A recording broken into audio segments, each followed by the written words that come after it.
Welcome to smart study. আমি আবারও তোমাদের সামনে একটা নতুন ভিডিও নিয়ে উপস্থিত হলাম। এখানে দেখো, আমি তোমাদের 3টা প্রশ্ন লিখে রেখেছি। এই 3টা প্রশ্নের সব কিছু ডিটেলসে আমি তোমাদেরকে বলবো। তোমরা একটু দেখে নাও। তোমাদের সব সন্দেহ বা তোমাদের যা মনের মধ্যে যা কোশ্চেন সব এখানেই আছে। তো দেখো আজকের আপডেট এসএলএসটি।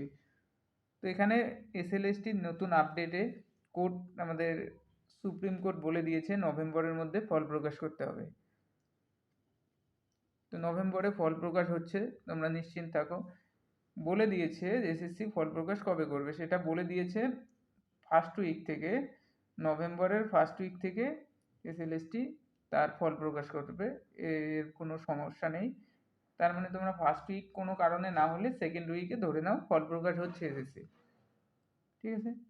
তো এখানে দেখো, যেহেতু অনেক এই এসএসসি আগের পুরনো টিচারদের নিয়ে অনেক সমস্যা হয়েছিল, সেই জন্যই এই প্যানেলটায় আবার নতুন করে এক্সাম হচ্ছে। তো কোর্ট পরিষ্কার বলে দিয়েছে যে তারা আর এটা নিয়ে বেশি মাথা ঘামাতে যাচ্ছে না। এসএসসিকে বলে দিয়েছে যে যত তাড়াতাড়ি তোমরা নিয়োগ প্রক্রিয়া কমপ্লিট করো। তো একদিক দিয়ে এটা খুশির খবরই যে তাড়াতাড়ি নিয়োগটা হচ্ছে, এখানে কোনো সন্দেহ নেই। ঠিক আছে? তারপরে এসো দেখো, বলছে আপার প্রাইমারির টিচাররা কি 9-10-এ জয়েন করবে, এসএলএসটিতে 9-10-এ এসএলএসটিতে কি জয়েন করবে আপার প্রাইমারি? প্রথম কথা যেটা এখানে বোর্ড করে দিয়েছে যে আপার প্রাইমারির স্যালারি, মানে ওদের টাকা, মেন কথা সব কিছুতেই টাকা ম্যাটার করছে, ওদের টাকা আর 9-10-এর টাকার অঙ্কটা সমান। তো যেহেতু 9-10 আর আপার প্রাইমারির টাকার অঙ্কটা সমান, সেহেতু হয়তো বা কেউ আপার প্রাইমারি থেকে 9-10-এ জয়েন করবে না। কারণ আছে, কারণ তারা অলরেডি 5 বছর 7 বছর জব করেছে। তো তারা নতুন করে যদি এসএলএসটির মানে 9-10-এর এখানে জয়েন করে, তাহলে কি হবে, ওরা মোটামুটি 41,000 টাকা বেতন পাবে শুরুয়াতে। আর 9-10-এ 41,000 পাচ্ছে, আর ওরা আপার প্রাইমারিতে এখনও 41,000ই পাচ্ছে। মানলাম ওরা আপার প্রাইমারিতে জয়েন করলে আপার প্রাইমারিতে 41,000 পাবে। কিন্তু কেন জয়েন করবে না, হয়তো তোমরা এটা কোশ্চেন হতেই পারে মনের মধ্যে যে তাহলে কেন আমি নিচু পদে থাকবো, মানে ছোট ক্লাসকে পড়াবো, আমি যখন 9-10কে পড়াবো।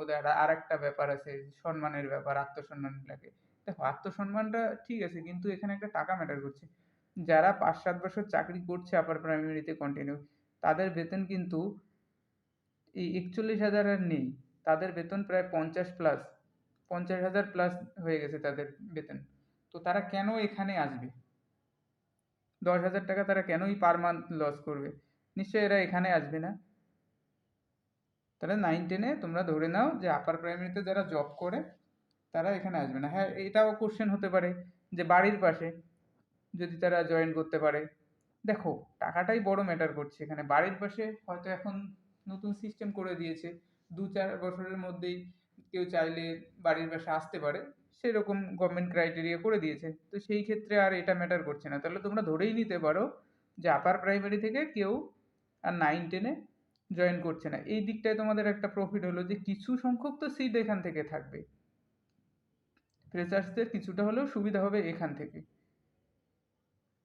ঠিক আছে? তার জন্য এটা বলছি না, আমার কথা হচ্ছে এটাই যে তোমাদের যদি এখানে সিট মোটামুটি আরও 10,000 সিটও বাড়িয়ে দেয় গভর্নমেন্ট, এটা হচ্ছে মেন কথা। 10,000 সিট যদি বাড়িয়ে দেয় তাহলে তোমাদের জন্য অনেকটাই প্রফিটেবল। এটা হচ্ছে মেন টার্গেট। যে আরও হয়তো সামনে আন্দোলন টান্দোলন আসে, তোমরা যাও, আমি বলবো না যে আন্দোলন করবে না, করো। সুস্থ সুস্থ স্বাভাবিক থেকে আন্দোলন করো, তোমাদের দাবি তোমরা তুলে ধরো সরকারের সামনে। সিট বাড়ালে সুবিধা, ভালো কথা, সেটাই বলছি।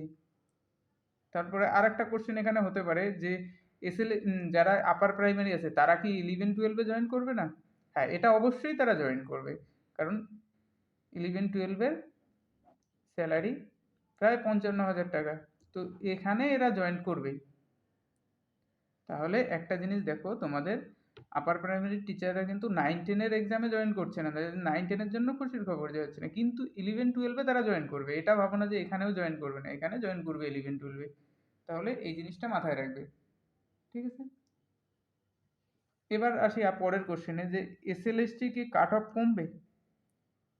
দেখো, কাট অফ যেটা তোমাদের সবার ধারণা কিছুটা হলেও কমবে, আমি বলছি না কমবে না, কিছুটা হলেও কমবে, কিন্তু খুব কমবে না। হয়তো তুমি ভেবে রেখেছো যে কাট অফ 51 হবে সাপোজ, এর থেকে কি কমবে, 50 হবে, এর বেশি কমবে না। যে ভাবো না খুব আহামরি কমবে, তা না। কাট অফ কমবে, কিছুটা কমবে, এটা কমবে। কিন্তু আমি তোমাদের দেখো এর আগে কাট অফের জন্য ভিডিও বানিয়ে দিয়েছি তোমাদের জন্য, তোমরা আমার প্লে লিস্টে গিয়ে ওই ভিডিওগুলো দেখে নিবে। আমি যেটা দিয়েছি এখন, এই এত কিছু হওয়ার পরে এই যে ওদের স্যালারি সেম সেম, এখন আমি অনেকটাই জোর দিয়ে বলবো যে আমি যেটা করে দিয়েছি ওটাই থাকার চান্স মানে 90%-এর উপর। তুমি সরি 90%-এর উপর ধরে নাও, আমি যে কাট অফটা দিয়েছি ওর মধ্যেই থাকবে। তোমরা হয়তো পরবর্তীতে মিলিয়ে নিতে পারবে, দেখবে ওর থেকে বেশি কাট অফ হবে না আর। তো পারলে ওই ভিডিওগুলো দেখে নিও। আর দেখো আর কিছু নতুন আপডেট আসলে আমি জানিয়ে দেবো। এটা আমি ফল প্রকাশ 1 নভেম্বর, এটা আজকের আপডেট দিচ্ছি। এটাই আলোচনা হয়েছে, কোর্ট থেকে এটাই রায় দিয়েছে যে তাড়াতাড়ি কমপ্লিট করাতে হবে। যাই হোক, আমার চ্যানেলটা যারা দেখছো, নতুন যারা, তারা সাবস্ক্রাইব করে নিও, আর পুরনো যারা আছো লাইক কমেন্ট করে দিও, পারলে শেয়ার করে দিও। Thank you.